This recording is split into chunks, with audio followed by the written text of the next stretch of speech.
A lot of this isn't going to make sense to you, and I'm sorry about that. I'm just going to start at the beginning, with the house.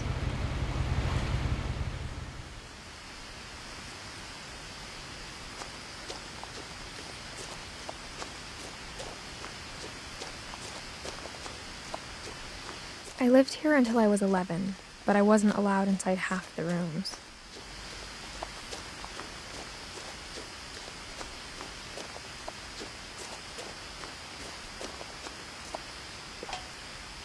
Inside the mailbox were bills from 7 years ago, marked urgent, open immediately.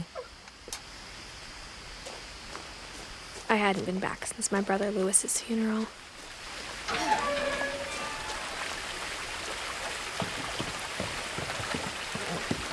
In her will, my mother left me a key, but didn't tell me what it unlocked. Maybe she thought I'd know, or she thought that the mystery would be enough to bring me back.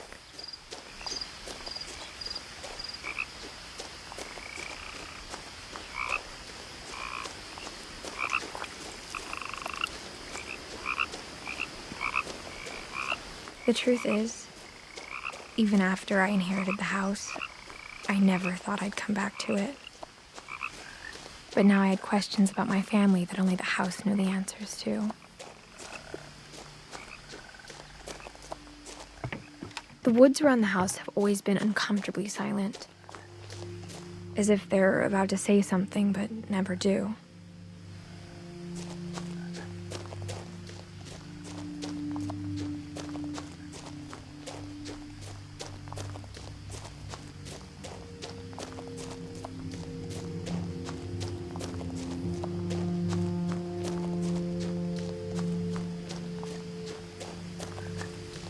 The house was exactly like I remembered it, the way I'd been dreaming about it.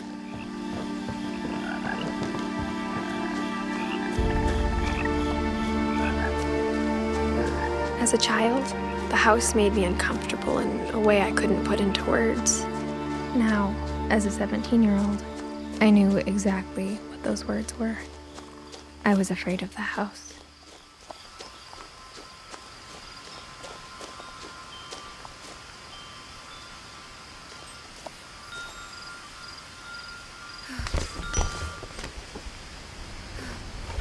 Crawling through the doggy door used to be a lot easier when I was 11.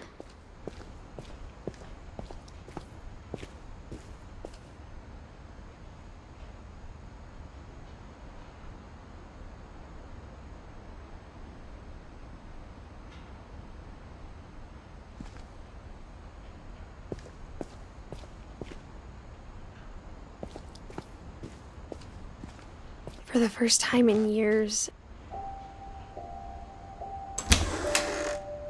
I felt like I was home. But instead of a family, there were just memories of one. Like how after Lewis started working at the cannery, we all got sick of eating salmon, except our cat, Molly. Nothing in the house looked abnormal. There was just too much of it, like a smile with too many teeth.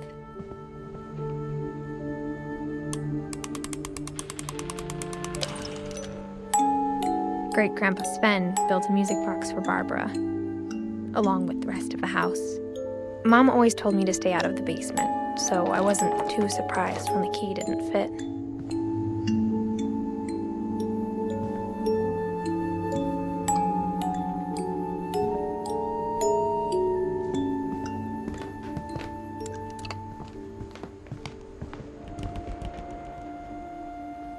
Even the fireplace had a story.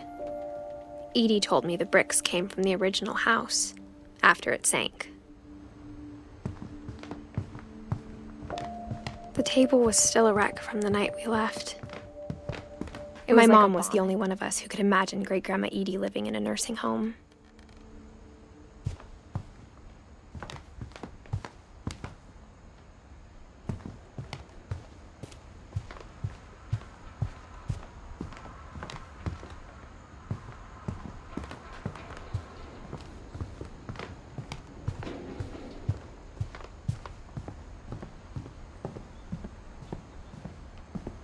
My mom wasn't much of an optimist, but she never stopped believing that my brother Milton was alive.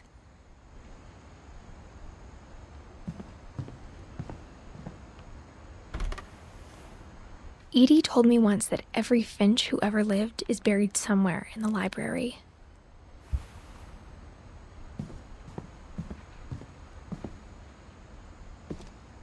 After Milton disappeared, Mom sealed up all the bedrooms. Then Edie retaliated and drilled peepholes.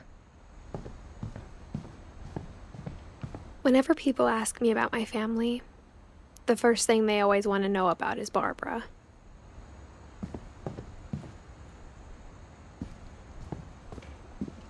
Mom must have locked the third-floor stairs on the night we left.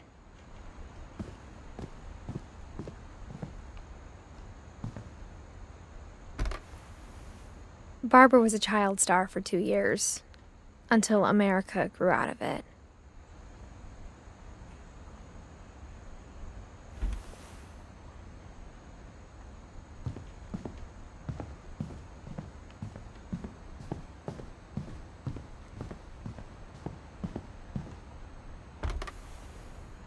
The last time I was in Edith Sr.'s room, I was 10 and she was painting my portrait.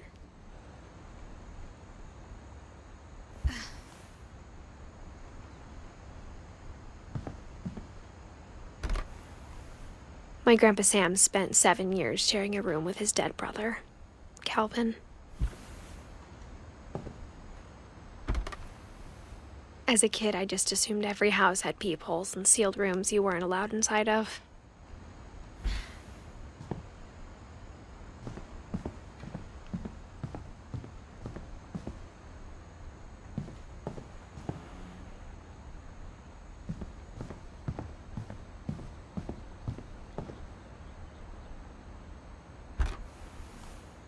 Molly always seemed like a girl I could imagine being friends with, if she hadn't died in 1947.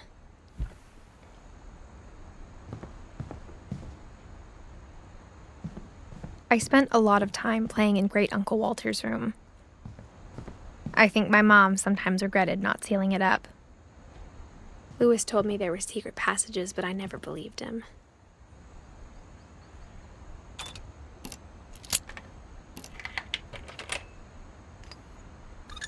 Turns out, my mom was really good at keeping secrets. Now it was time to find out what my mom had been afraid of.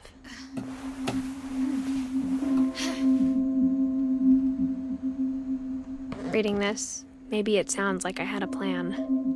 From the paintings on the wall, it was clear my brother Milton had been here before me.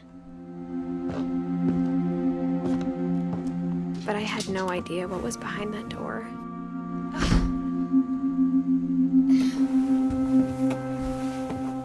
Just like I had no idea where all this was gonna lead. I grew up looking at Molly's room through the peephole. Molly's gerbil had a tiny bedroom with its own even tinier gerbil cage.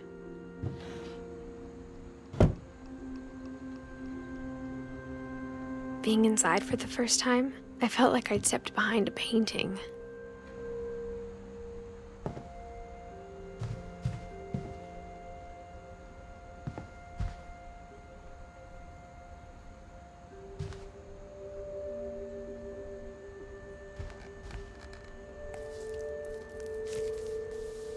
December 13th, 1947. Dear Diary, I'll be gone soon, but I wanted to tell somebody about what's gonna happen. It started when Mom sent me to bed without dinner. I woke up and I was starving, so I looked around for something to eat.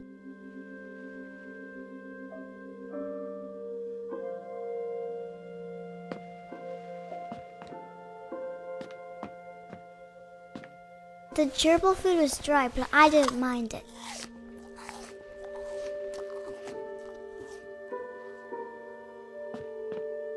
My Halloween candy was all gone.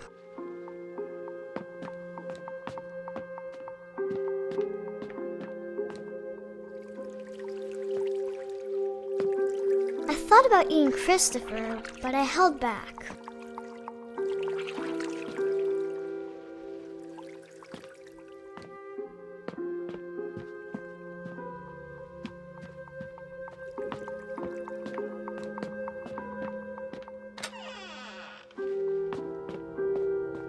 I kept eating and eating.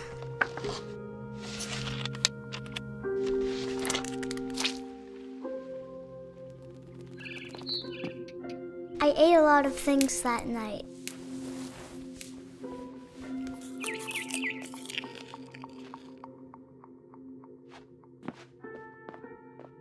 Then I heard chirping outside my window. It was a barn swallow going back to her nest. I reached out for her.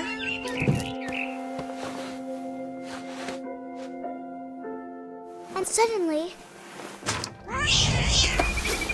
I was a cat. I tried to be quiet, but the bird was really scared.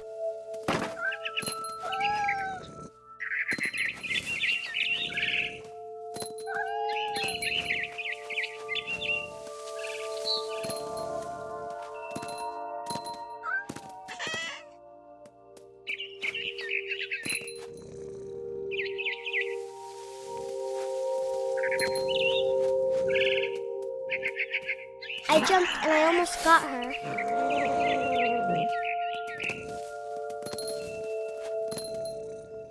I could tell she was getting really tired. Now I was up in the big tree. I promised Dad I wouldn't climb it anymore. All I cared about was I gobbled her up. And suddenly, I was an owl. First, all I heard was the wind. Then I heard little teeth nibbling in the grass.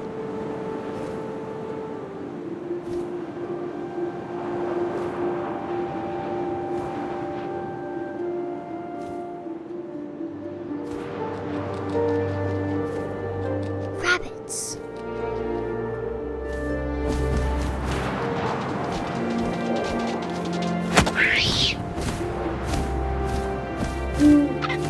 I imagined his face looking up and seeing mine through my talons. I swallowed him up, and I didn't chew one bit. Then I flew off to find something bigger.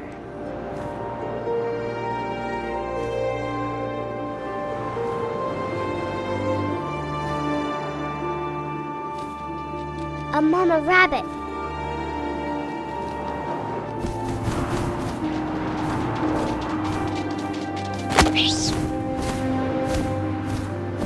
She was almost too big to carry.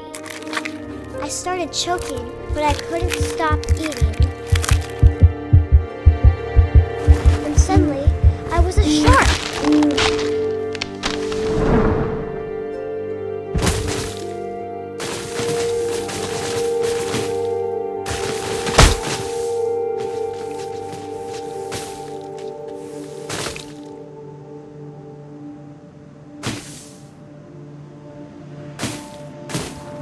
I rolled off the cliff and into the ocean. Now, I was hungrier than ever.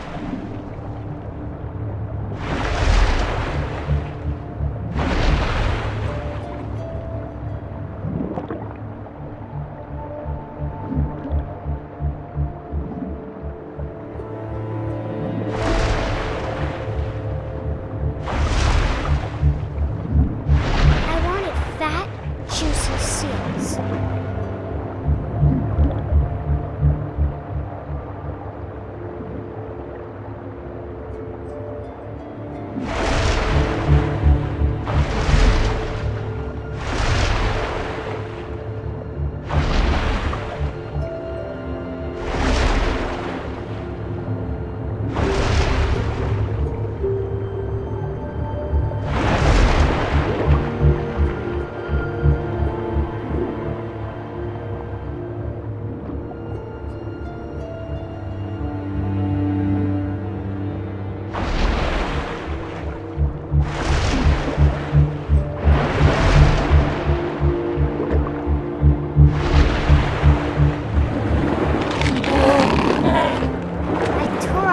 And it tasted really good.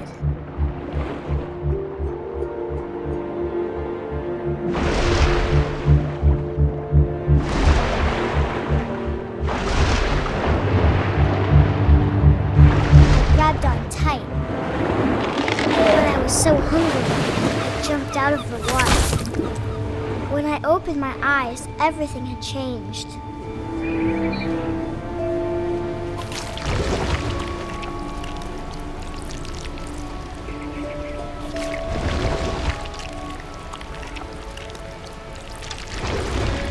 Now I was a monster and I smelled people everywhere.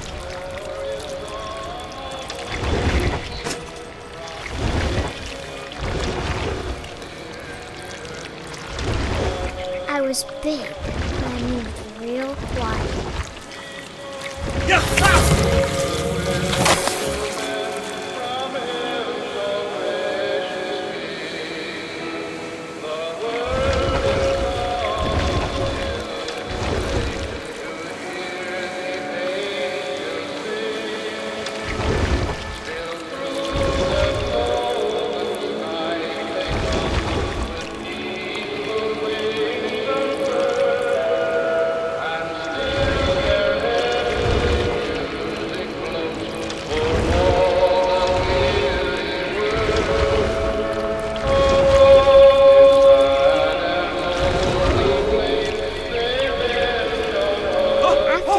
Passenger, I was still hungry. And to cross the water, I smelled something new. Something I had to have, so I swam towards it.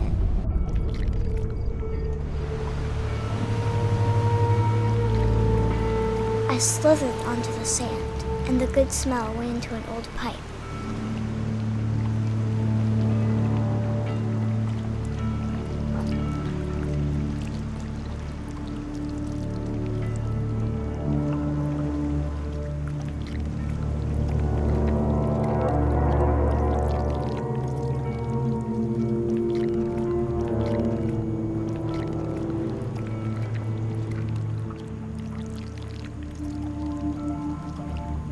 I got closer and closer.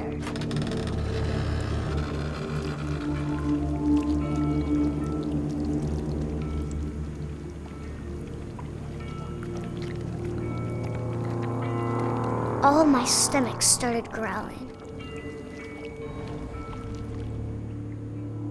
And suddenly, I was me again.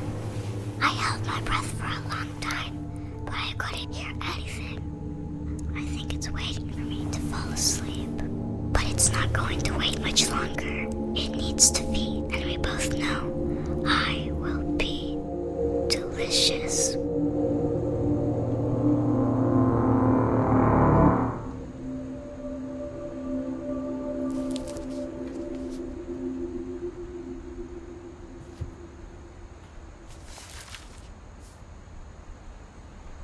I'm not sure if I believed all of that, but I'm sure Edie would have.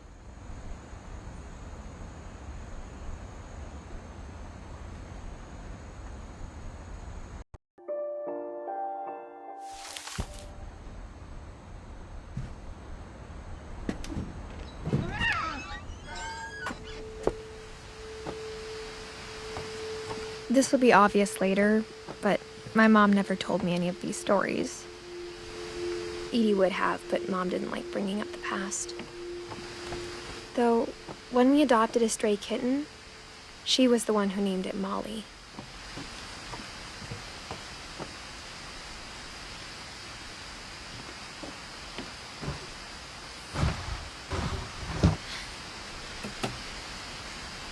I spent a lot of time in Great-Grandma Edie's room.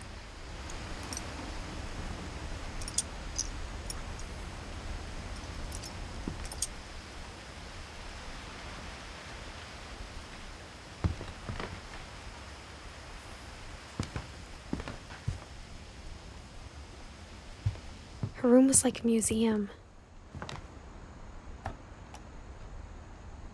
For 500 years, the Finches have been famous throughout Norway for their fortune and misfortune. Odin Finch buries the latest victims of the family curse, his wife Ingeborg and their newborn son, Johan. On January 7th, 1937, he set sail with his family and his house, hoping to leave the curse behind. But 40-foot waves off the coast of Washington send the house and Odin to the bottom of the sea. Odin's daughter Edie, with husband Sven and baby Molly, step ashore on their new home, Orcas Island. Odin Finch is the first to be buried in the new family cemetery. His daughter Edie is already dreaming of a new Finch house.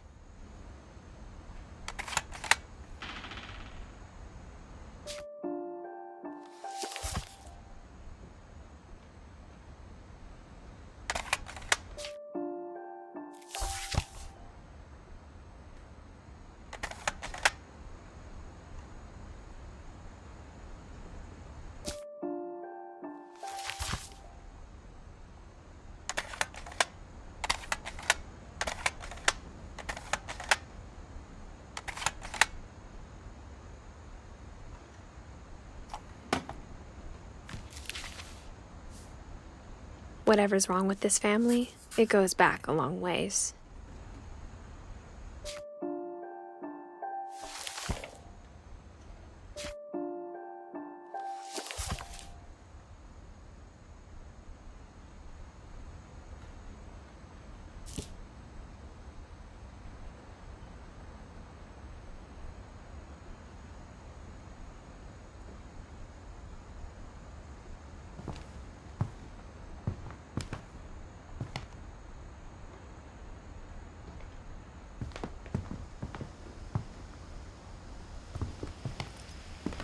Louis died a week before we left, but Edie had already started to memorialize him. Edie knit me a new pair of gloves every year, just in time to replace the old ones. Great-grandma had always been the family's biggest fan.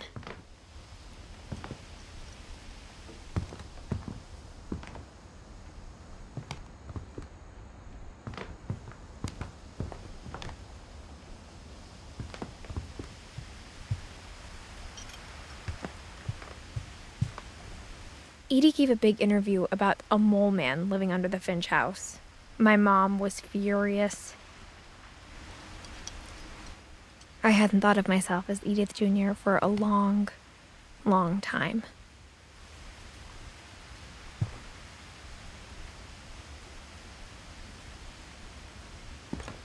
One summer, they evacuated the island, but Edie refused to go. For a few weeks, she was a celebrity.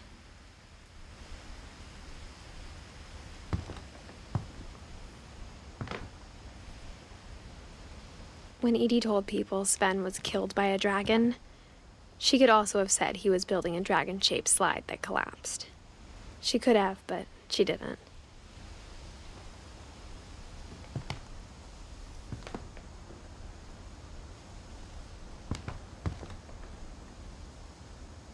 Even in her 90s, sometimes Edie seemed a lot younger than my mother.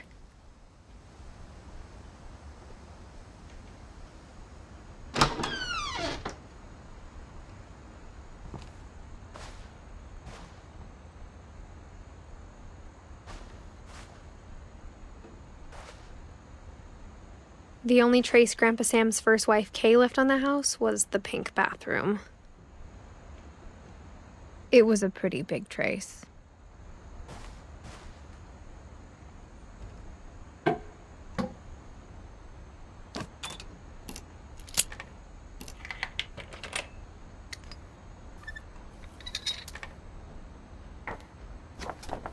There's a secret in this bathroom. It's in the last place you would look. It isn't in the cupboard. It's hidden in this book.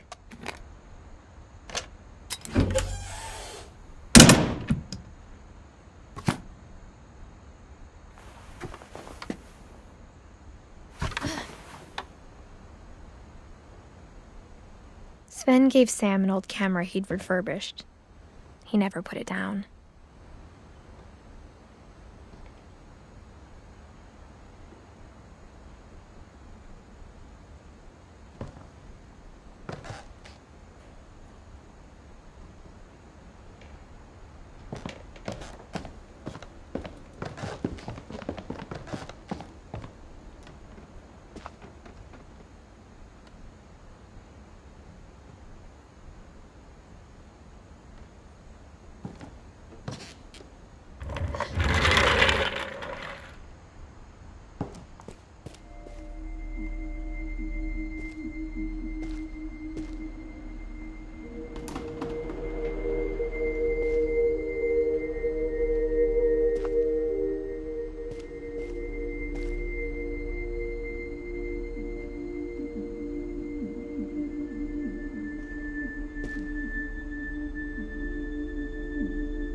knew Grandpa Sam had a twin.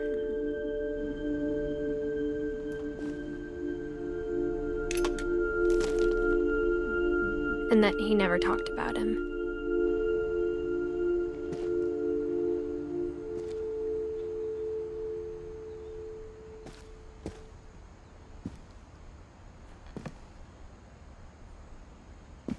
I guess my grandpa didn't like history any more than my mom did.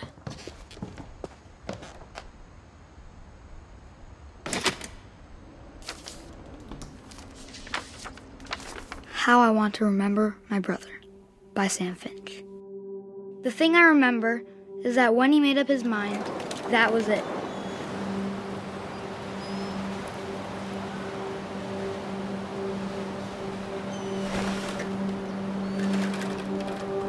My brother said he'd die before he ate another mushroom, and he did. At Barbara's funeral, we swore we'd never be afraid again, and he wasn't.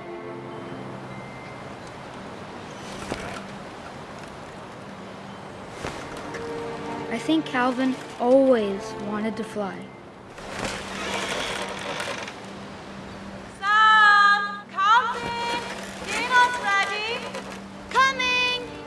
But that day, he finally made up his mind to do it. I told him going around was impossible. Maybe if I hadn't said that.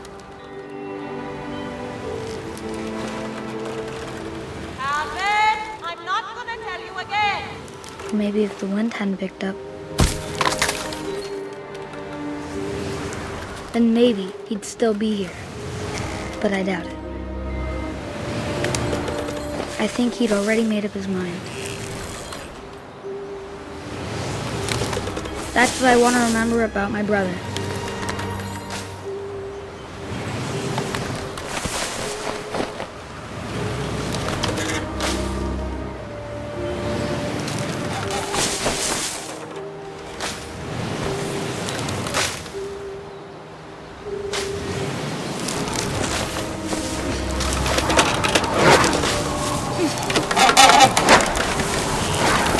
The day he made up his mind to fly. And he did.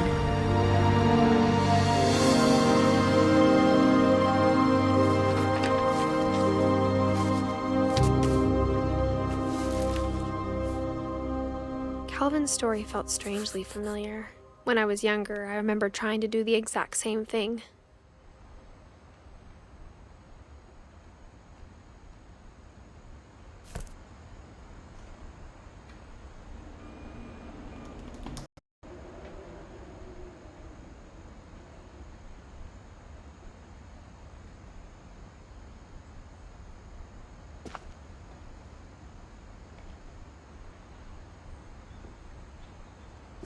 After the funeral, Edie roped off Calvin's half of the room.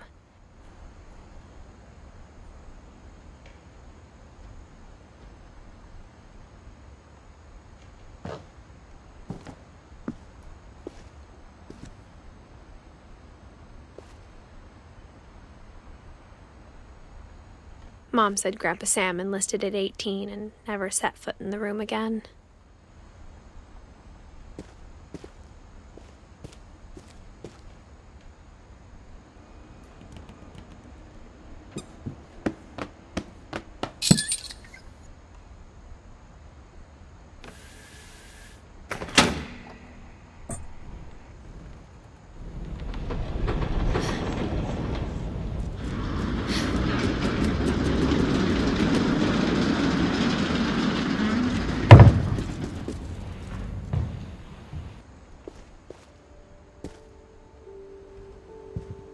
The passages were a pretty tight fit. They'd obviously been built for smaller hands and bellies.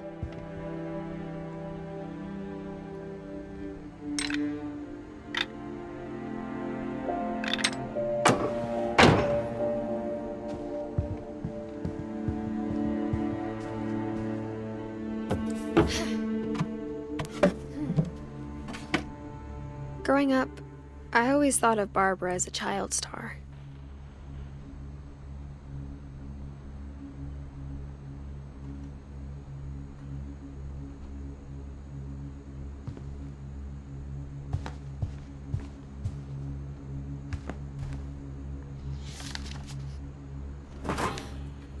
Of all the stories people wrote about Barbara's death, I'm surprised Edie saved this one.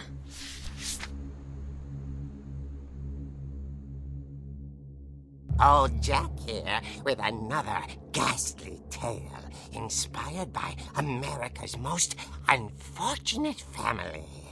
I'm calling it The Surprise Ending of Barbara Finch. As a child star, Barbara was famous for her scream. Now at 16, she was all washed up. A has-been. But in a lucky break, she'd been asked to perform her signature scream at a local convention for monster movie fans. It was just the boost her career needed. Unfortunately, her scream hadn't aged well. Getting better. I think you just need the right motivation. Her biggest fan and current boyfriend, Rick, was about to demonstrate when... Now that was a great scream. It was Barbara's father, Sven. He'd slipped into a table saw and had to be rushed to the emergency room. So Barbara got stuck babysitting her youngest brother, Walter. Her convention comeback was cancelled. Okay, I'm hearing frustration, but I'm not hearing terror. What if I tried... A gang of hoodlums in Halloween masks have been terrorizing Orcas Island tonight. Police are urging residents to... That came from the basement. You're right! Also, I loved your delivery on that. Why is your basement door locked? Because my dad likes making puzzles and secret passages. There's a key hidden in the music box. The secret is to keep winding and winding until finally the key pops out. Thanks, babe.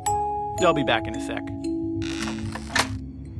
20 minutes later, Rick hadn't returned.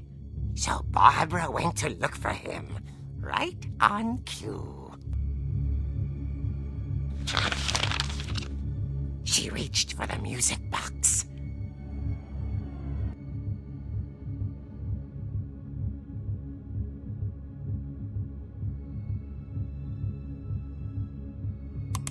And as she wound the key, she listened for Rick, but the house was silent.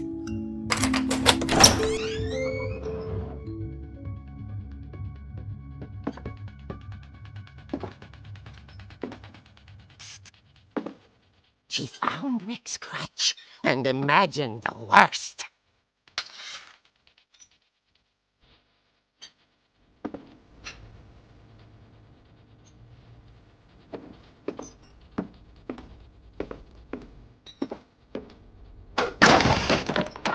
The gang's leader is the infamous Hookman Killer, Dr. Carl Hamill, who impaled and then ate his family 10 years ago tonight.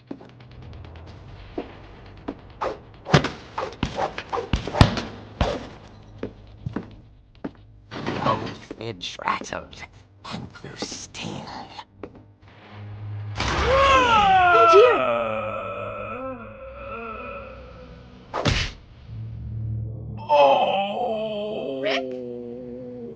Barb, relax. I was just trying to scare you to help you find your scream. Well, I'm not scared, Rick.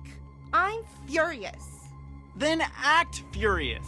All I'm getting from you now is that you're hurt and confused and She threw him out, but she kept a little something to remember him by. Barb, have you seen my other crutch? And she was still holding it when she fell asleep watching the late picture show. Hours later... Barbara! Walter, what's going on up there? Ah! Okay, I'm coming up, but if this is a trick, you're dead, Walter.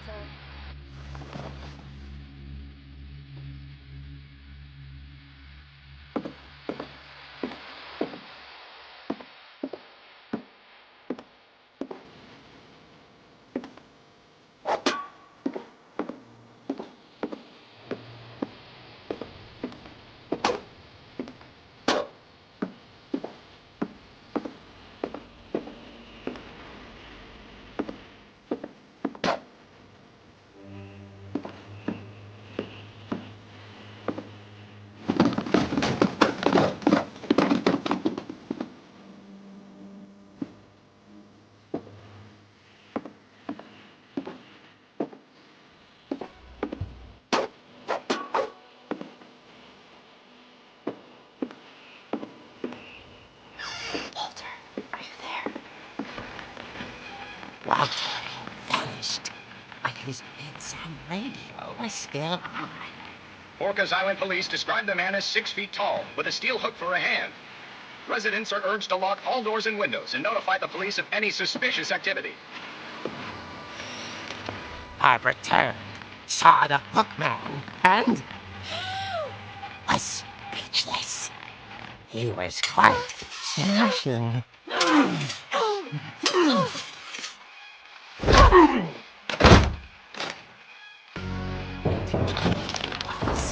He couldn't get enough of Barbara.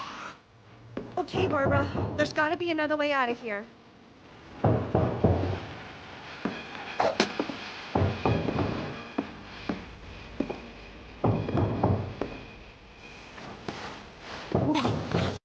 She played her part beautifully.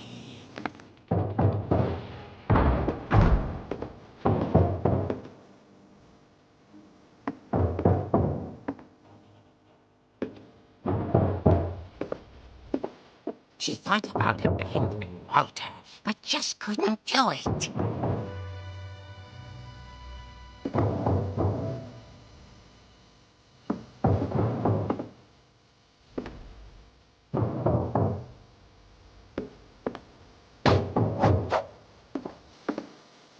Molly hadn't been opened in years. The hinges grow.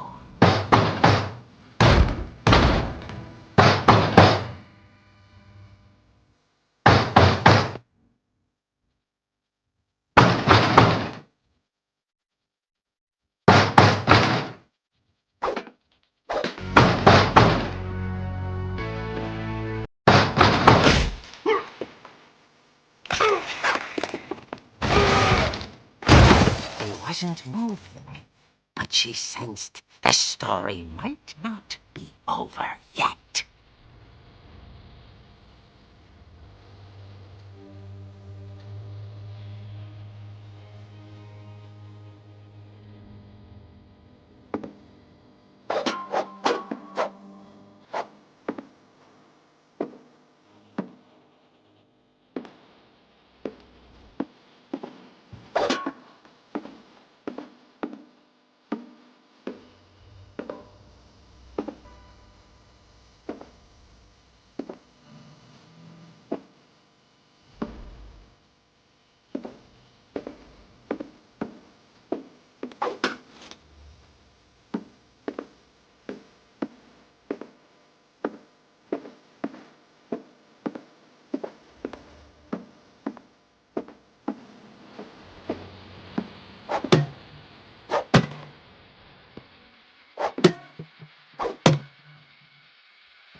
The hookman had vanished. She listened for his breathing, but all she heard was...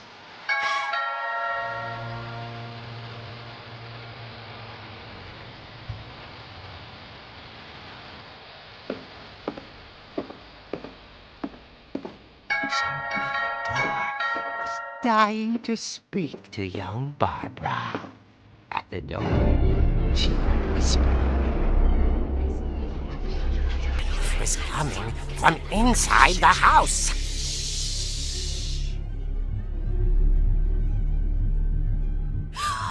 Oh dear.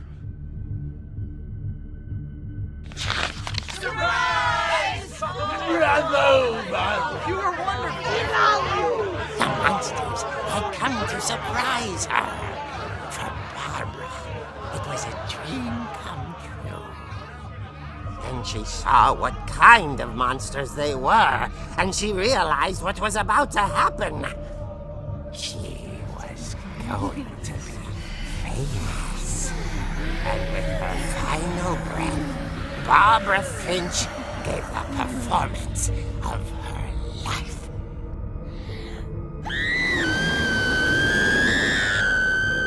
I wasn't there myself, but I hear Barbara was magnificent. Poor girl. She had a taste for stardom. But unfortunately, so did her fans. Of course, the police blamed it all on poor Rick, who disappeared the same night. And little Walter? Hiding under his bed the whole time. He took it all pretty hard, but that's another story. As for Barbara, tucked inside the music box is all they ever found of her. Her ear.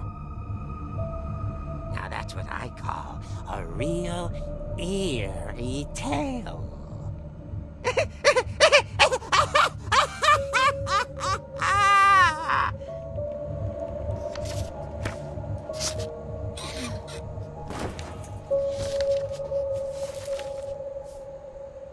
Edie told me all Barbara wanted was to be remembered, as absurd as that comic was. Maybe what Edie saw was a happy ending.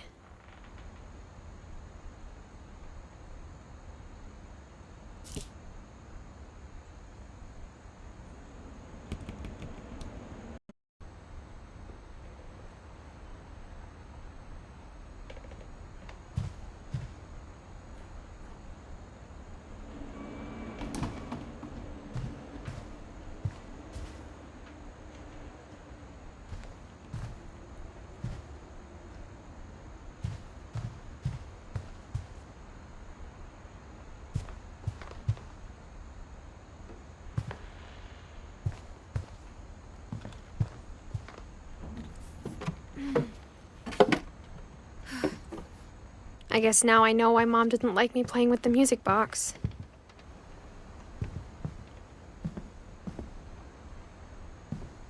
Edie's father, Odin, built the original house.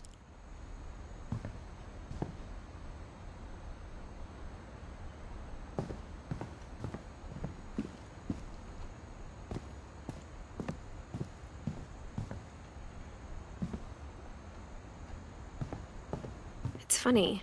All those times I played with the music box and never found the basement key.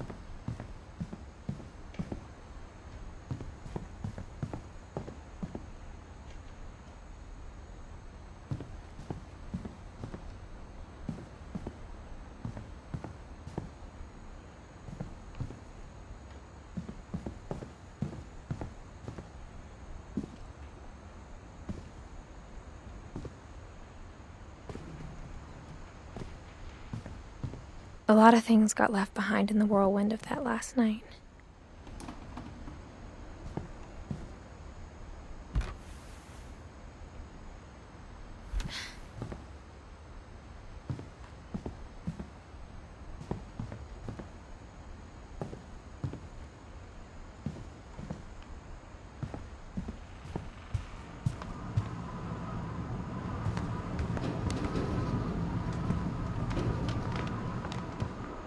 I wonder if that comic was right about there being a key inside the music box near the basement.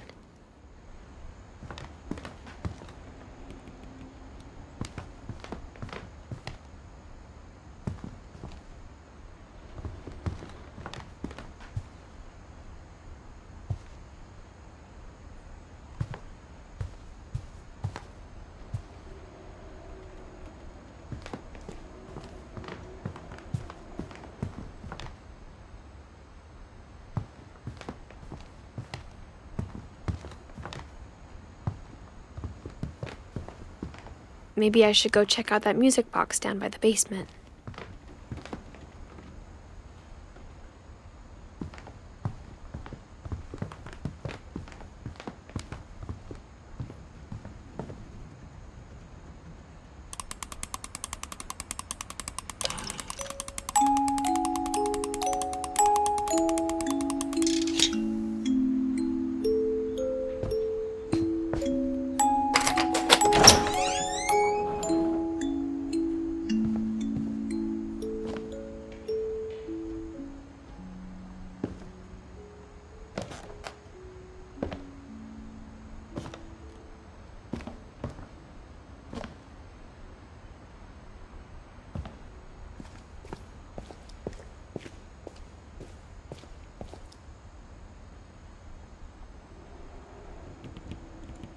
Mom said the basement was off limits, unless I wanted another tetanus shot.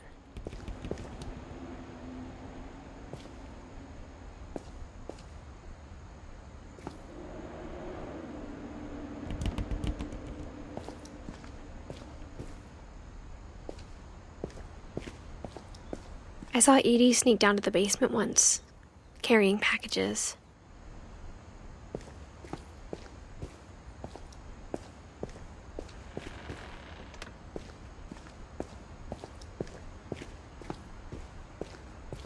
I thought maybe she was hiding presents.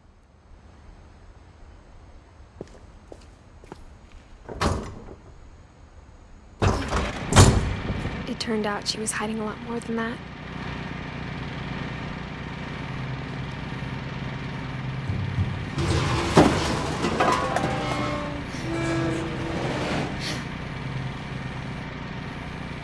I remember asking Mom once about where Walter had gone. She said after Barbara died, he got as far away as he could.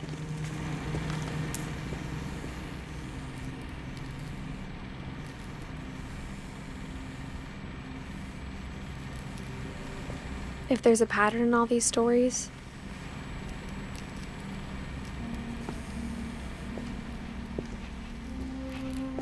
I think it's that none of us has gotten very far.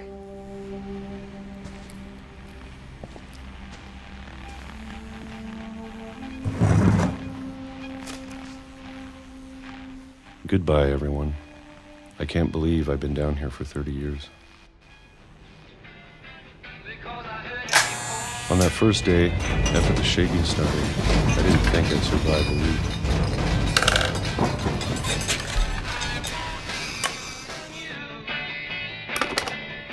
But after a few days, I settled into a routine. That's what kept me sane.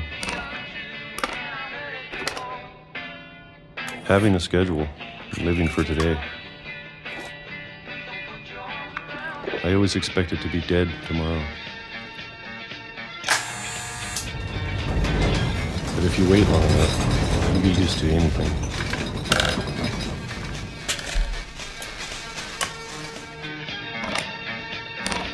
Even a monster on the other side of the door starts to feel normal.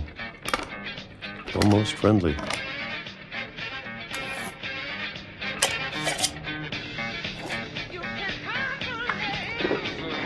And then one day, everything just stopped. Whatever that thing was, it was gone. Maybe it got tired of waiting. Or maybe I just got tired of being afraid.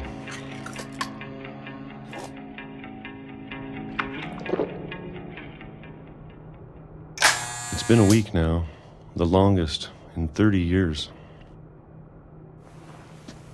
I'm done waiting.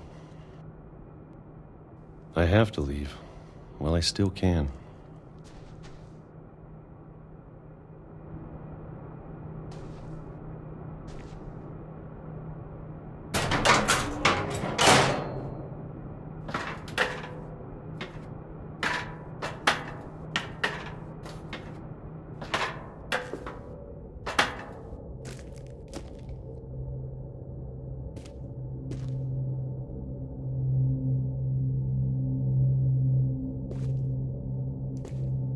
I know it's out there, somewhere.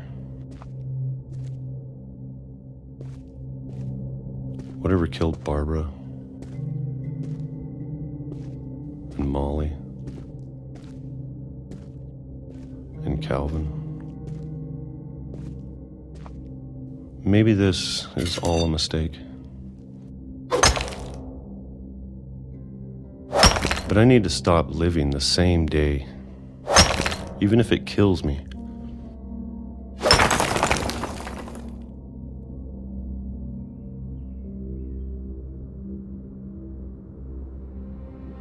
Whatever's out there, I want you to know I'm ready for it.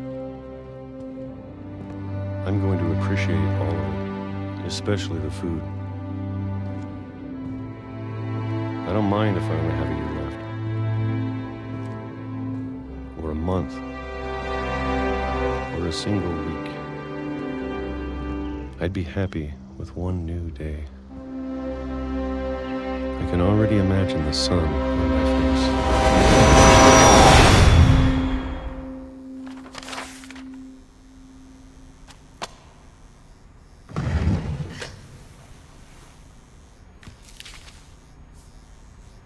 Walter died when I was 6. I can't believe my mom never told me he was down here.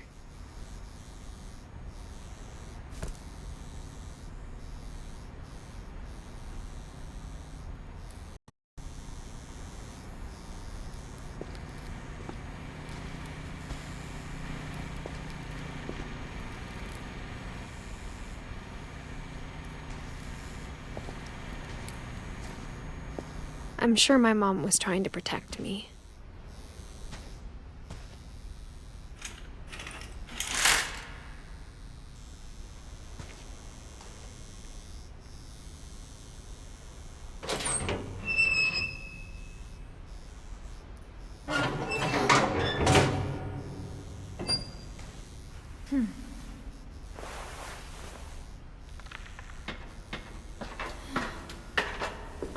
Maybe she was afraid I'd end up like Walter.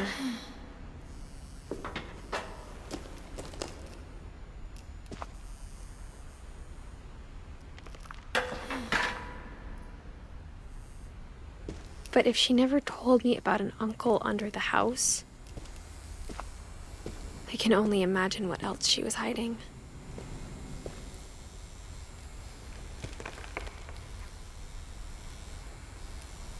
I don't want to make the same mistakes she made.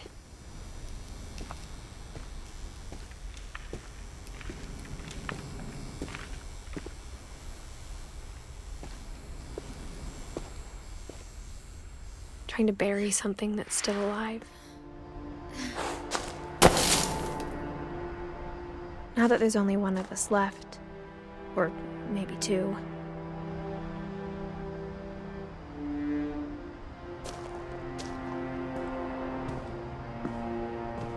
I thought it was time I heard the stories for myself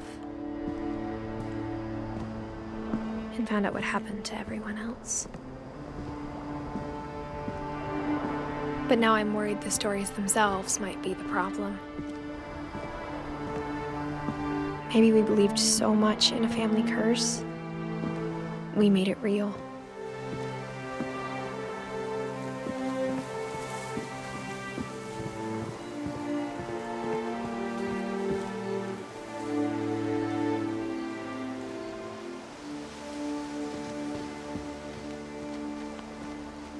I don't know if I should even be writing this.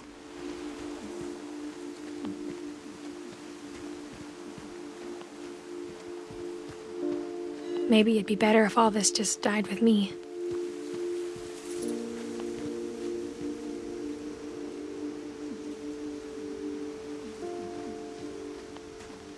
But I thought you should know about your family.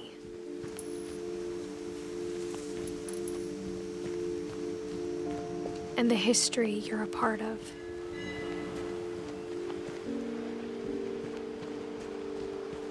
Though to be honest, I feel as lost as you probably do right now.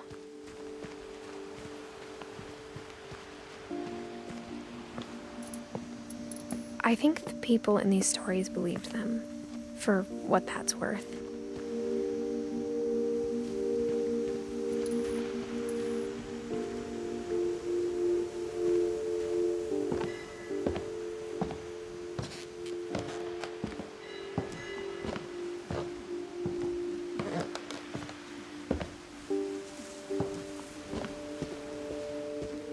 And when you look at the house, that history of imagination and stubbornness and madness, any of it seems possible.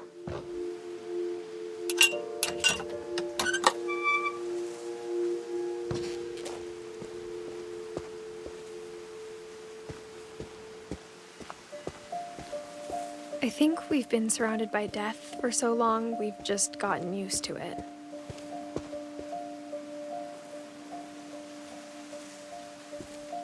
What kind of family finishes building a cemetery before starting the house?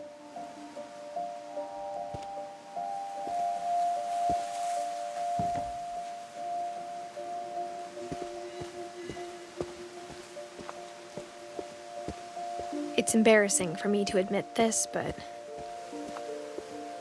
the pet cemetery made me more uncomfortable than the human one. 3 of the gerbils were mine, and 2 had been my fault.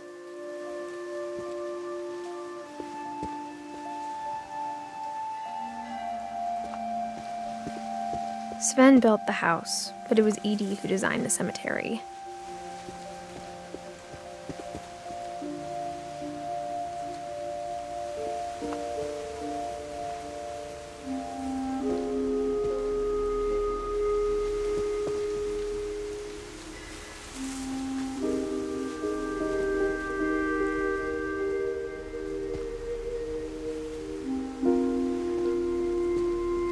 I'm sure Odin's monument had been Edie's idea. My mom was always trying to move on, but for Edie, the past never went away.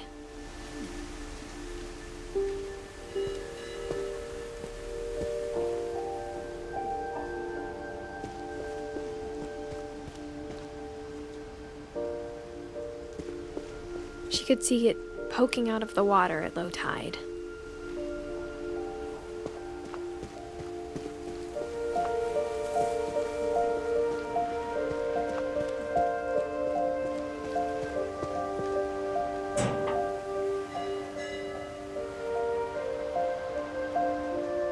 Edie said she dreamed about the old house every night.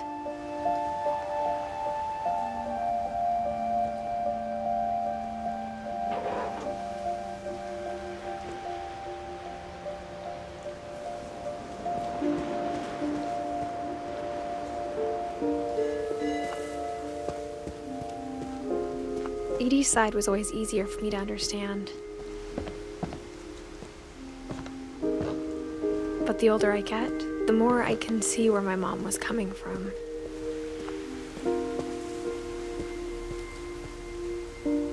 Her dad had been pretty strict, but it wasn't enough to save her brothers. She was just trying to do better.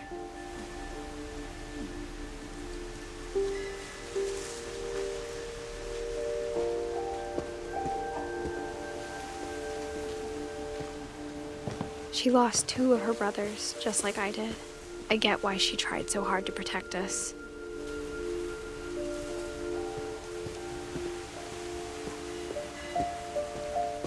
There's so many things I wish I could ask my mom now.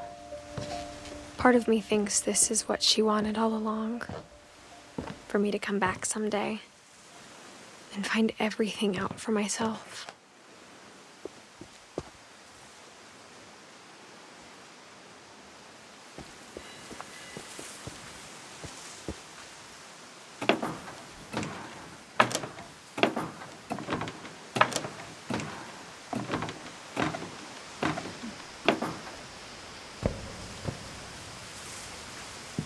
But looking back on it now,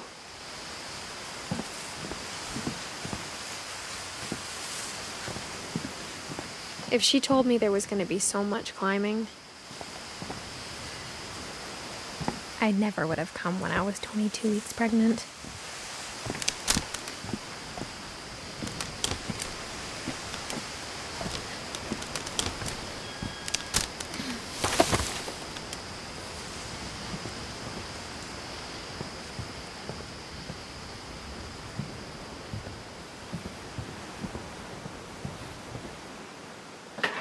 I never met Grandpa Sam, but I think he and my mom had a lot in common.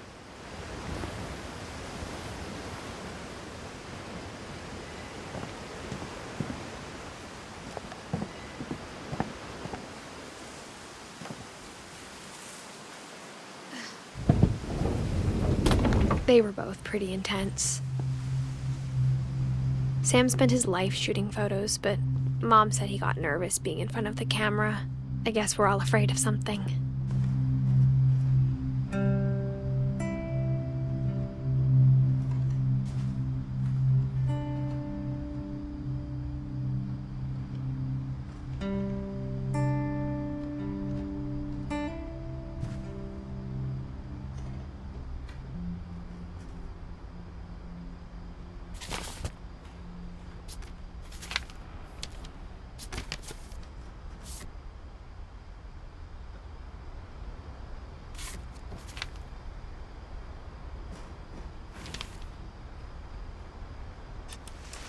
Dawn, I promise, you'll never forget this weekend.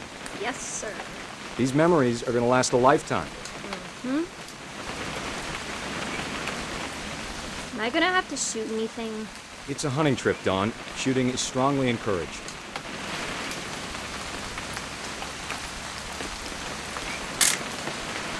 Not quite.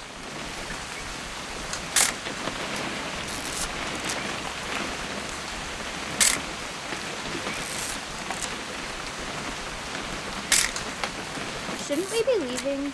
Just want to get a shot of you, Dawn, then we can take off. I'm over here, Dad.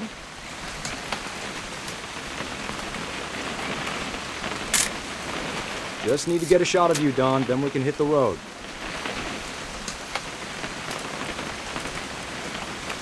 What? Perfect. It's gonna rain the whole weekend, isn't it?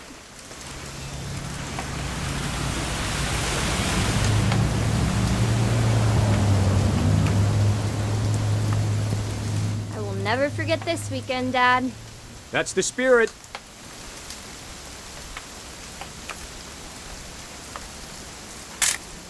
Okay, got it. I'm gonna take some pictures, okay? Just be careful.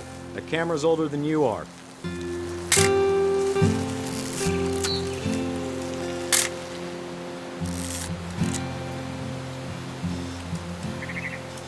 You're right, Dad. It's starting to clear up. Still freezing, though.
Definitely should not have drunk all that coffee.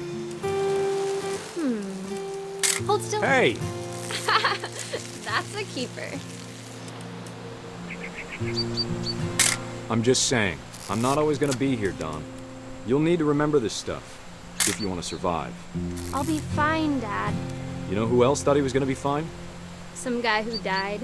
Dawn, I'm being serious. I know, Dad. You're always serious. Doesn't being out here make you want to chill out? Well, to tell you the truth, I haven't been out here in 20 years. Dawn, don't you think you could find something more interesting to photograph? You don't need to waste any more film on me, kiddo.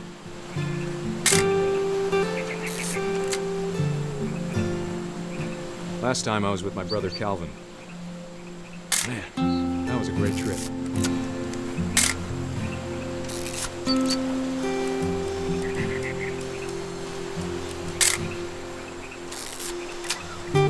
Your grandpa Sven taught us how to fish, how to build a fire.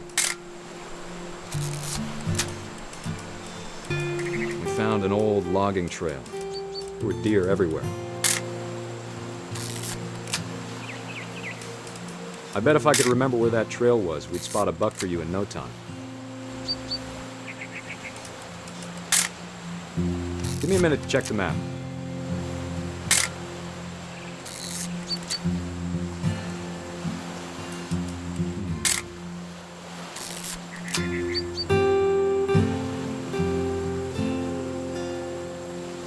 Let's see.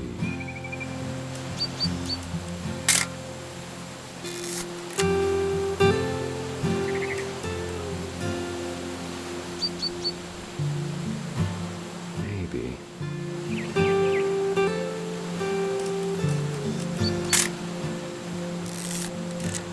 Or was it?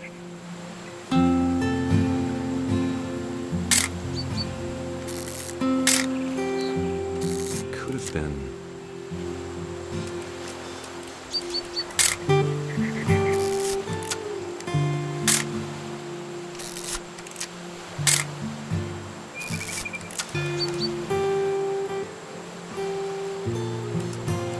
Dad!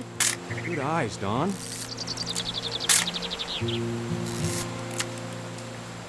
Before you take the shot, let me get a picture of you.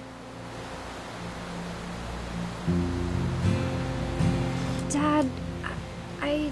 Just breathe. Let me get behind you. Do I have to do this? Dawn, you don't have to do anything. But if you want to survive, you'll need to be strong.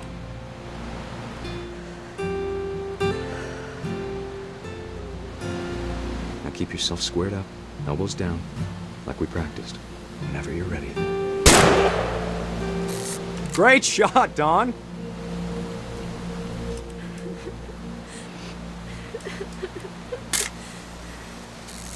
I'm proud of you, Dawn. Always remember that, okay?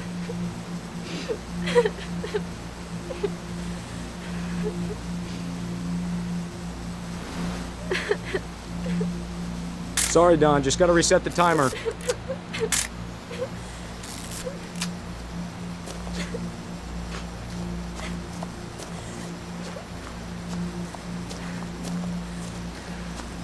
Dad, it's twitching.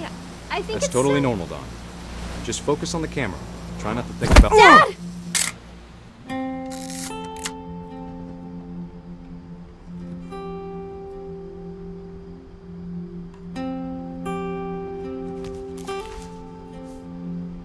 Of all these stories, that's the one I wish most that my mom had told me.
After Sam died, my mom and Edie got really close. They'd both lost a lot.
Dear Kay, do you remember the way Gregory used to laugh when he thought he was alone? Like something funny was happening, but only he could see it.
I know you did everything you could. Maybe if I hadn't called that night. Damn it. Hold on, I don't want Gregory to hear this.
he'd want you to be happy too. Good luck, Kay. Love, Sam.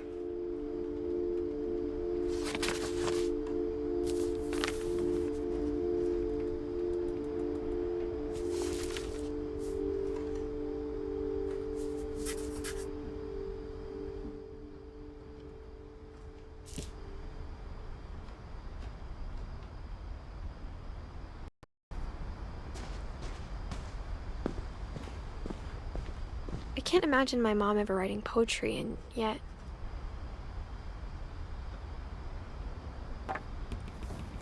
A poem for Gus, who always said the wedding was a bad idea. Our father never hit us kids, at least not very hard, before the day my brother said with teenage disregard that he'd be dead before he'd see a wedding in our yard.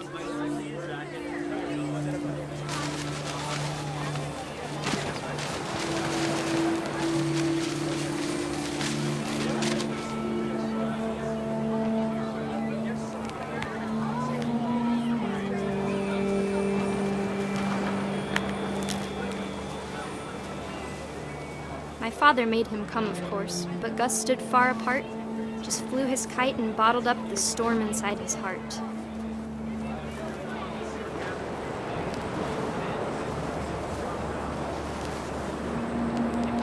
I tried to talk him out of it, but though he'd never met her, "We don't need a stepmom," were the words that I now pronounce you husband and wife.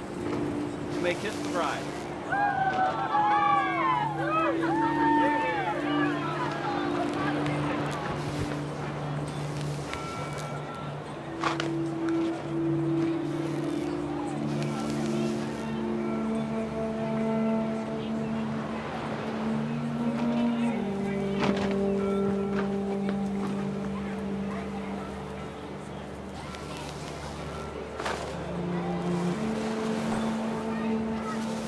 When the time for photos came, Dad ordered him to come here.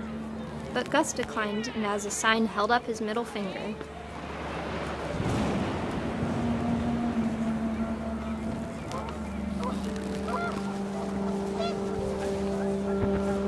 The wind picked up, and panicked geese appeared and quickly went.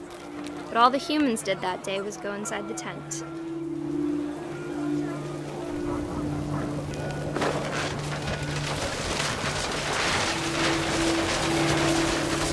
The rain came down in buckets then, but no one seemed afraid that nature might destroy the tent our dad had crudely made.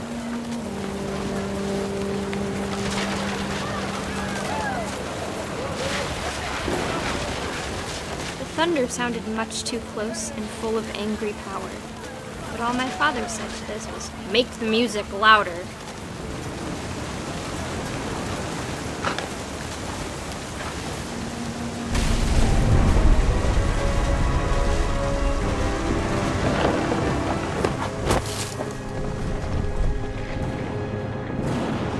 I wish that I could truly say I thought about you on that day. Out there on the beach alone, just you, the wind, the sea, and foam. But I didn't, until we found you.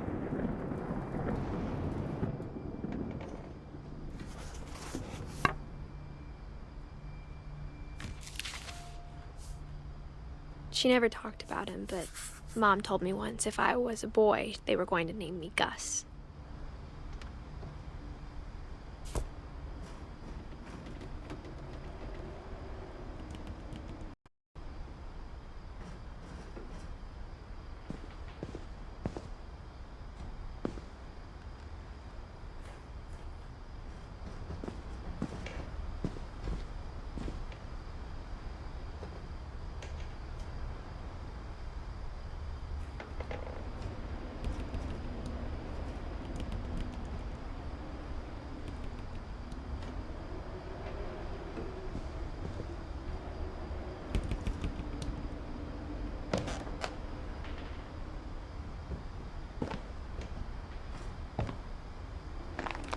My mom moved up to the loft after her brothers died.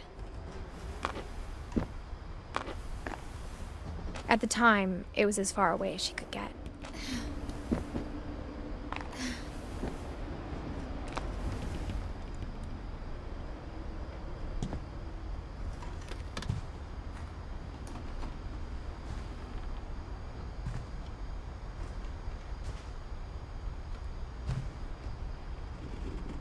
Religion was another thing my mom never talked about, but I think it helped her a lot after her dad died.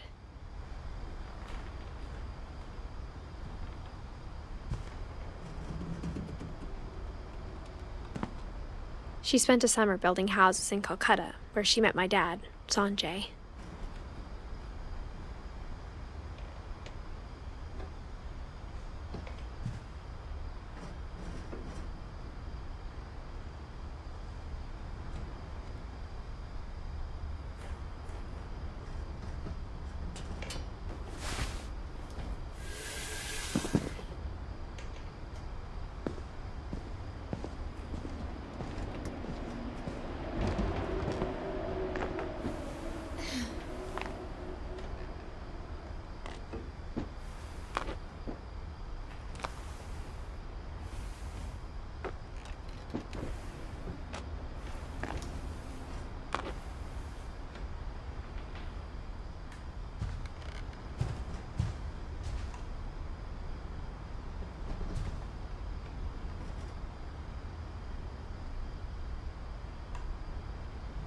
My mom moved to India a week after graduation and got a job teaching English. Louis was born a year later.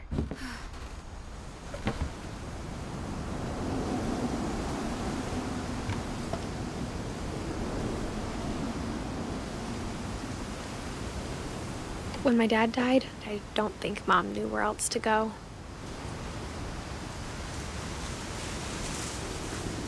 I'm sure Edie was happy to have her back.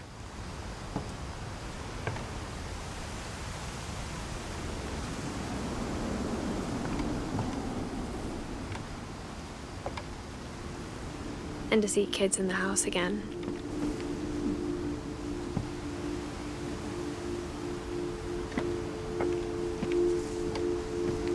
The house had to get a little bigger, but Edie was used to that.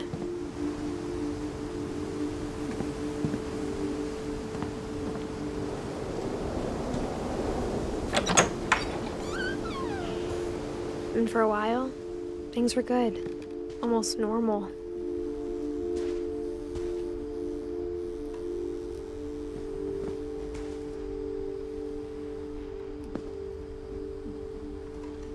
But it didn't last.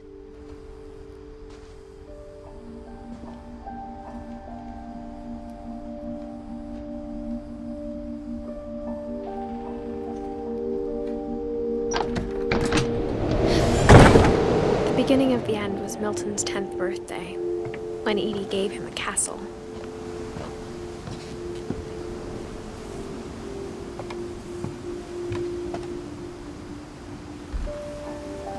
After Milton disappeared, the only thing he left behind was a room full of paintings.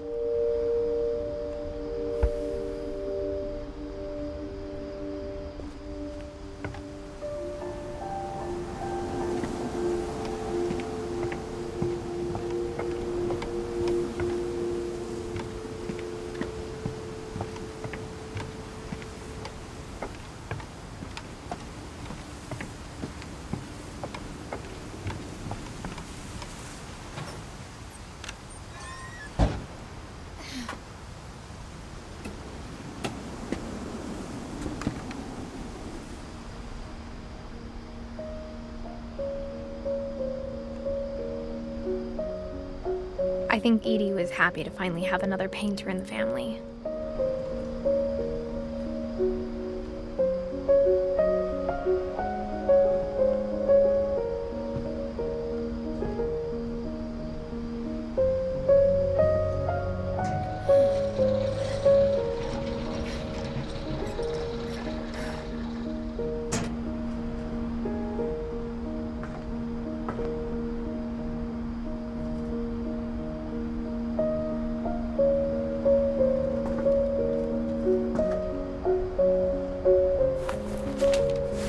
Milton Finch in The Magic Paintbrush.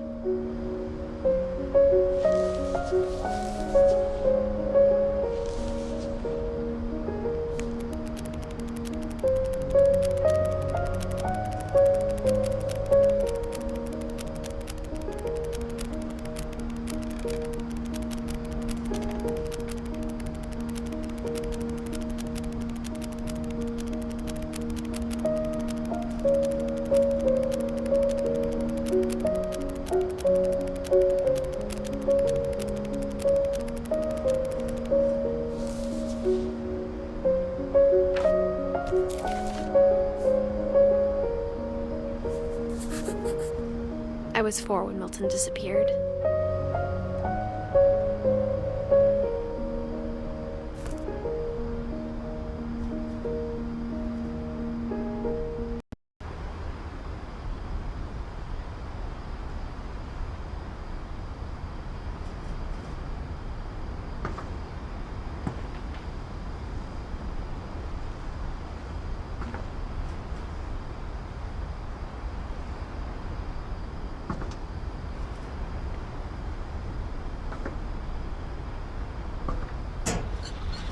Mom spent months searching for my brother. Then she sealed the doors.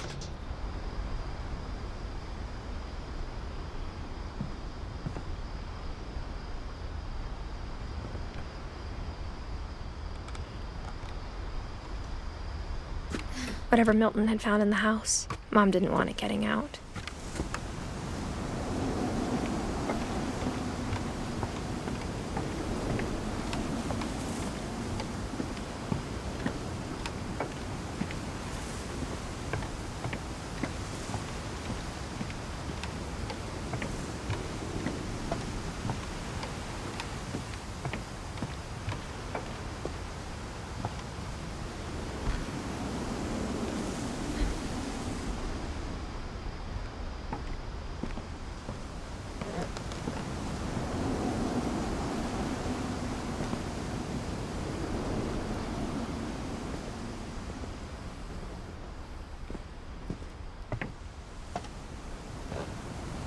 Mom definitely blamed Edie, but I think Louis blamed himself. After he graduated, he just spent more and more time in his room, until Mom got him a job at the cannery.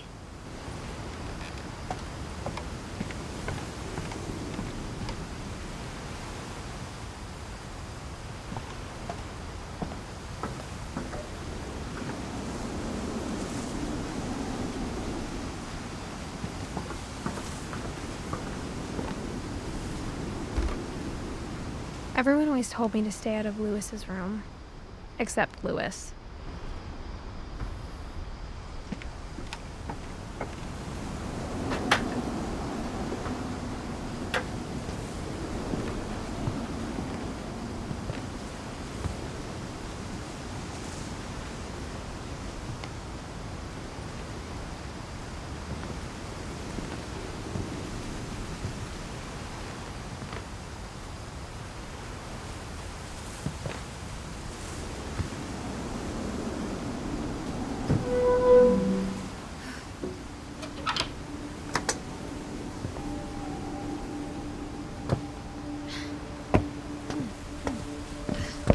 Louis's room smelled very, very familiar.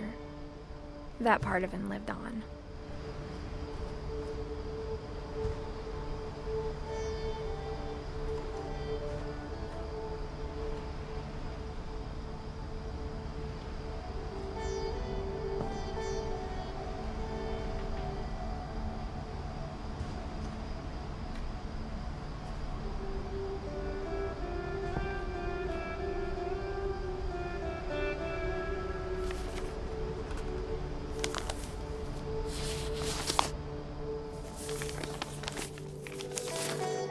Dear Mrs. Finch, as Louis's psychiatrist, I can understand your desire for an explanation. As I see it, the trouble began in January, shortly after we convinced your son to seek treatment for substance abuse. Newly sober, I believe Louis first noticed the monotony of his daily life.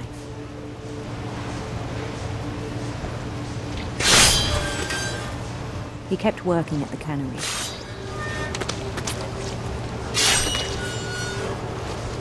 But he withdrew part of himself. In our sessions, I saw the same behavior.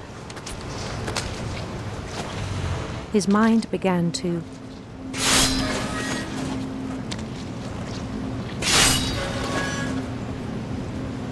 wander.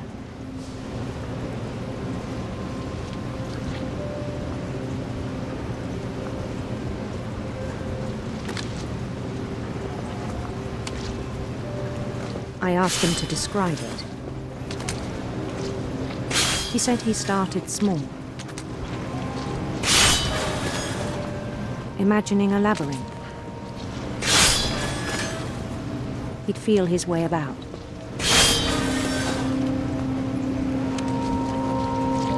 Then something moved. Bats.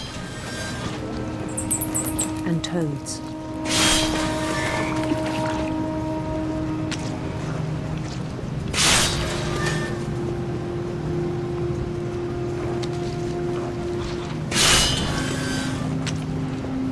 And things that have not names.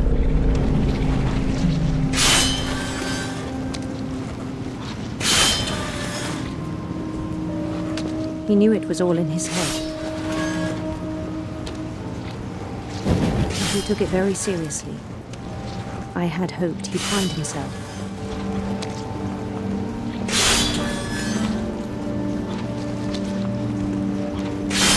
But he found something more.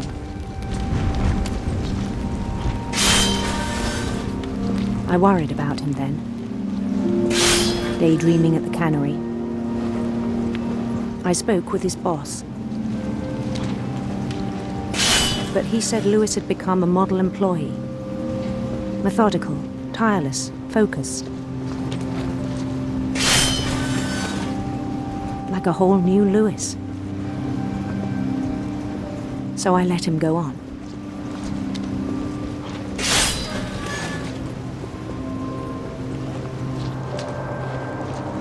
I even encouraged him. It seemed very promising at first. He told me he'd made a new friend.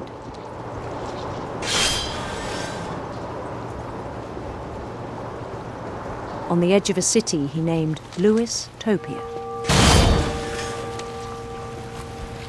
He built the city up slowly, brick by brick. Then he made musicians.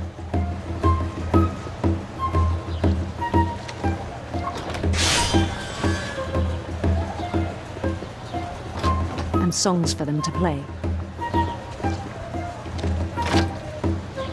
He talked about starting a band. And he was always humming something.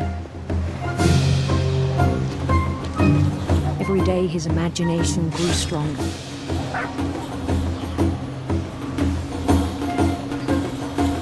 He no longer spoke at the cannery. But his chopping was as reliable as ever. Then one day it struck him that all the cheering crowds, even the stones under his feet, were all in his imagination, so he could do whatever he wished.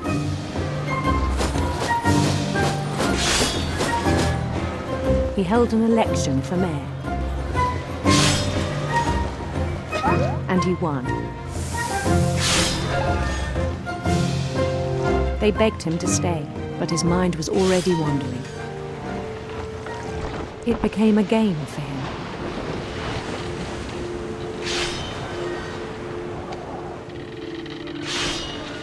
He'd conquer a city, then immediately push on. New Louisville.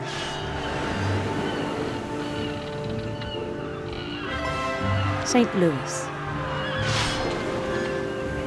He started drifting away from our reality.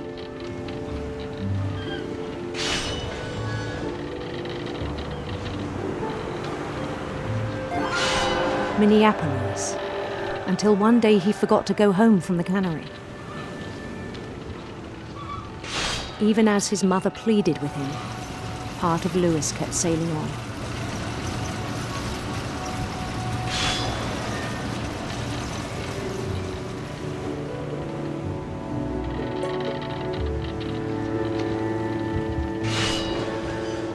In Lewisburg, he heard rumors of a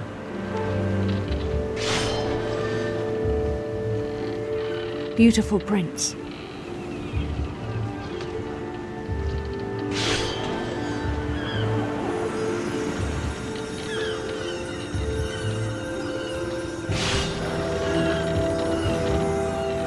The prince was on his own quest for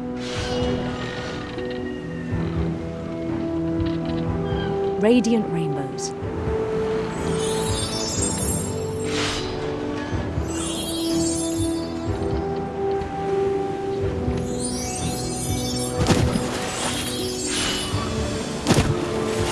followed the sound of his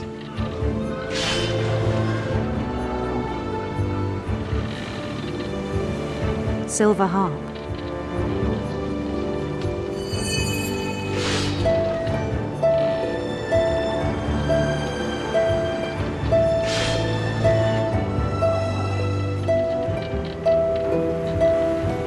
His chase led him to a golden palace east of the sun and west of the moon. Even then, his logic remained sound.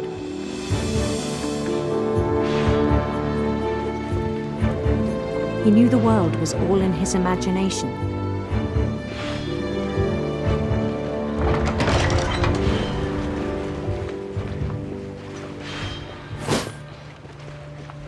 But he was so proud of having created it.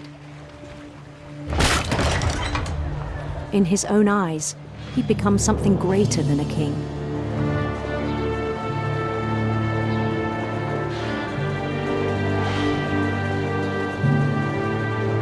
For someone who'd never known success in the real world, I think it was overwhelming. And then it struck him that the real Lewis was not the one chopping salmon, but the one climbing the steps of a golden palace.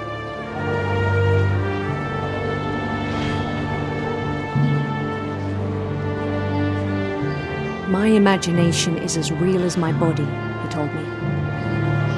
It was hard to argue with him.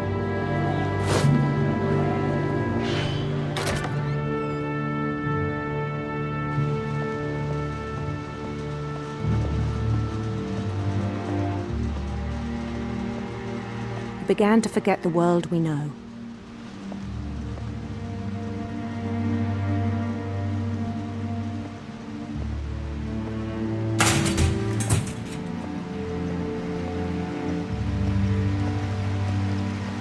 I think it pained him to remember Lewis, the cannery worker.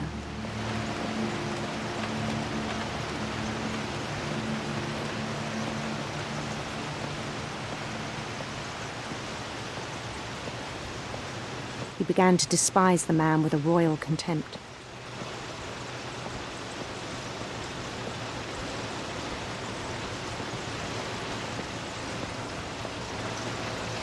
I still thought I could save him. Even after he said he was being crowned king over all the lands of wonder. The palace would be packed with his companions.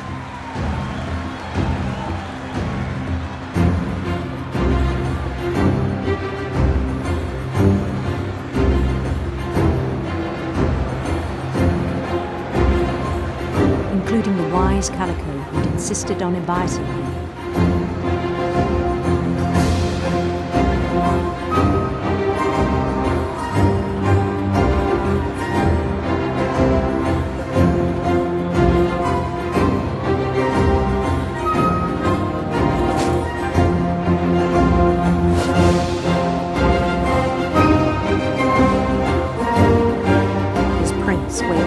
Holding his crown.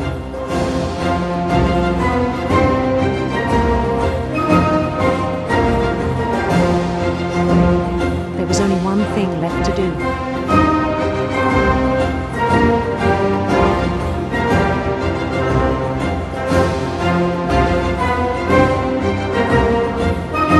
Bend down his head.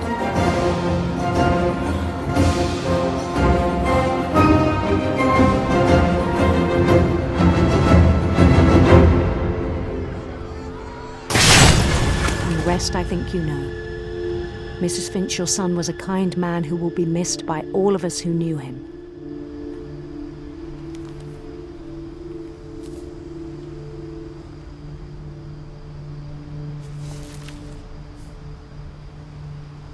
My brother was really cool. I wish you could have met him.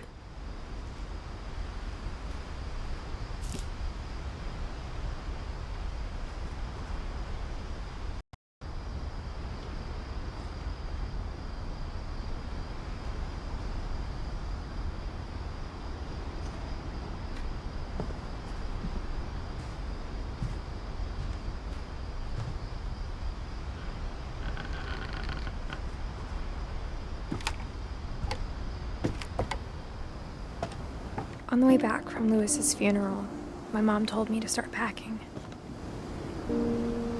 She waited until the day before we left to tell Edie. I'm not sure if she wanted to make it easier or harder.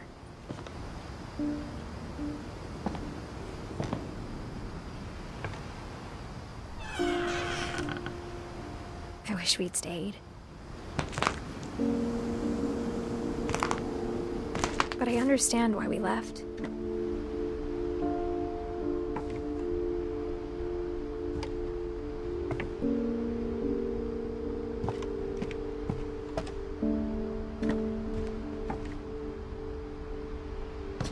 My mom ended up leaving everything behind.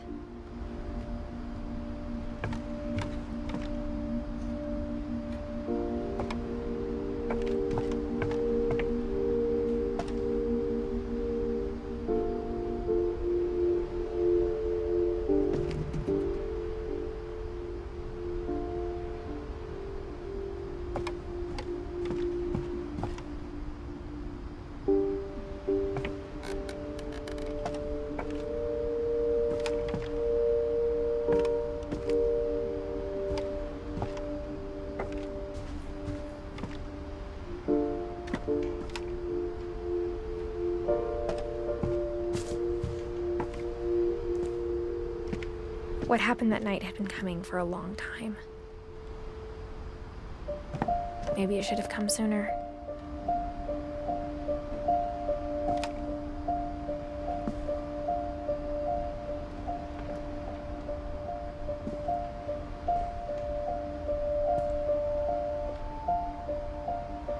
But it had to end one way or another. All that's left now was to tell you about that last night.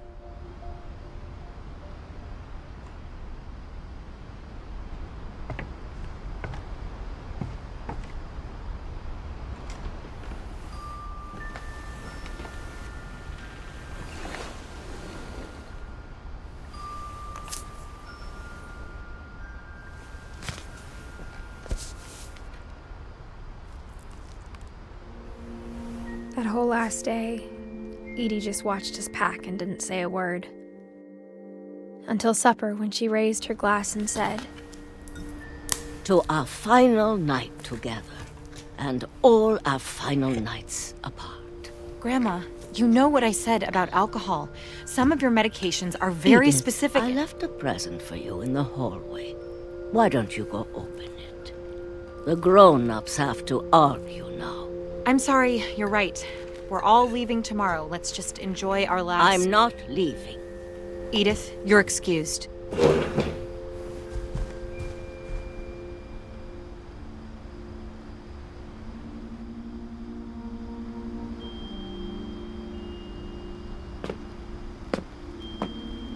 The power had been shut off that morning, but Edie always had plenty of candles.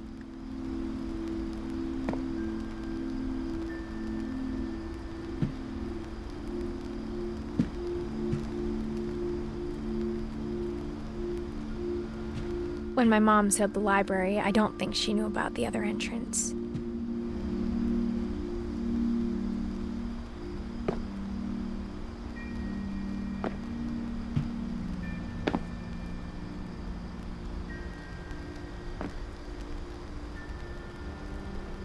Or that Edie had a key to it.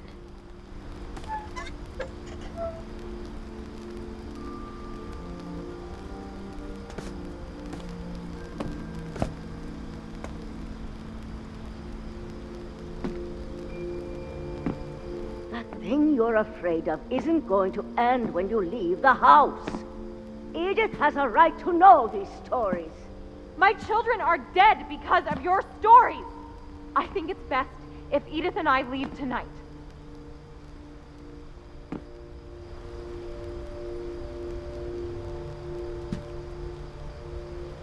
We'll have the nursing home send a van for you in the morning, okay?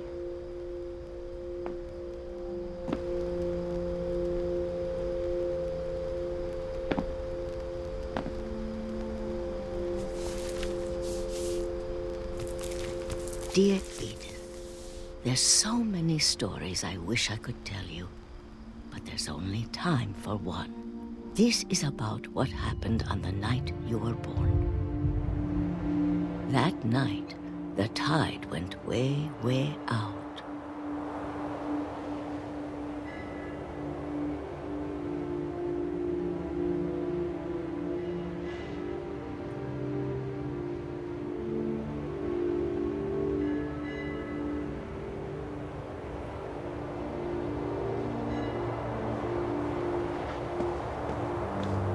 It was the first and last time I ever saw the old house aground. There'd been an earthquake out in the middle of the ocean. They called it the lowest tide in 1,000 years. God, it smelled awful. You know, I've seen that house every day of my life.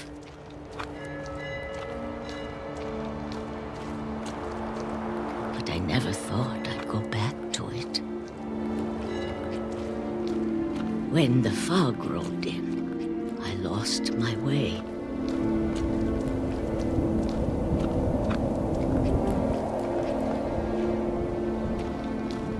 I got turned around.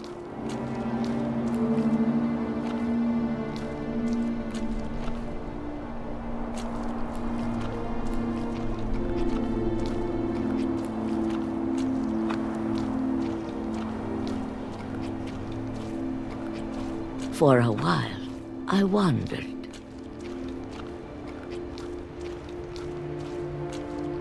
I started seeing things.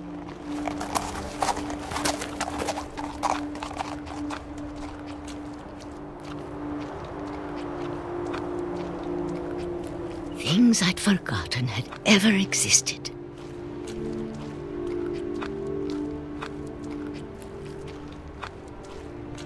But when I saw them, they felt like old friends.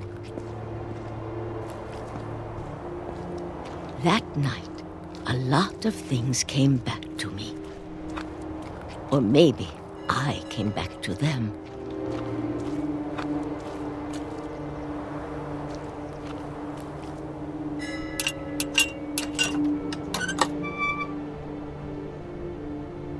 Things I can't explain, but that I need you to try and... Edith, what are you doing in here? It's mine. Edith! Mom, you're gonna rip it! Let go! I kicked and screamed, but Mom dragged me to the car.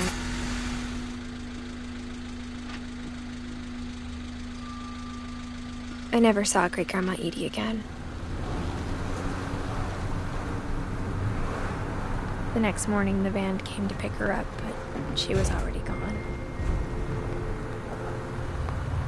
After that, we moved around a lot.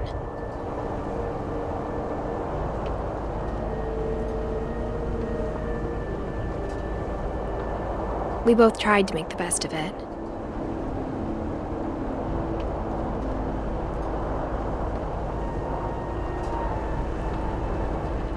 A few years went by.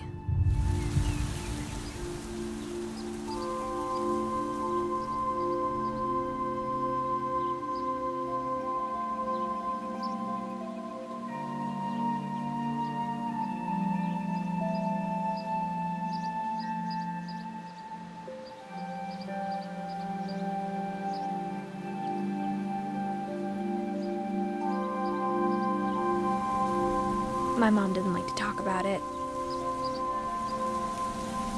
but she started getting sick a lot. The rest happened pretty quickly.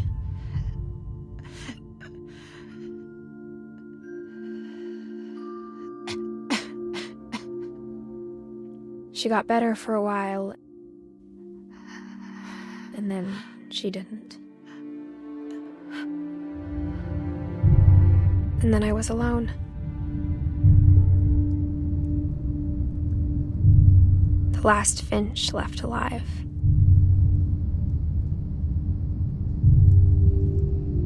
Until I found out about you. I'm still not sure what to tell you about all this.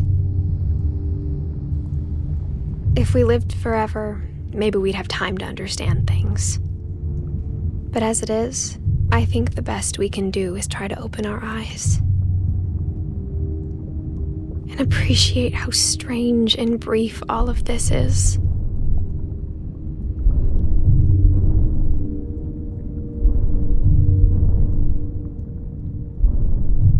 This journal was supposed to be for you.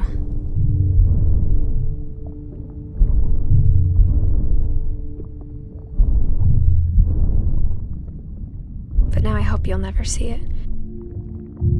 I just want to meet you and tell you all these stories myself. But I guess if you're reading this now, things didn't work out that way.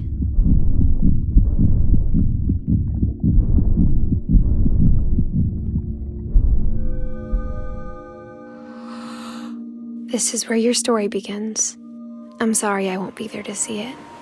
It's a lot to ask, but I don't want you to be sad that I'm gone. I want you to be amazed that any of us ever had a chance to be here at all. Good luck.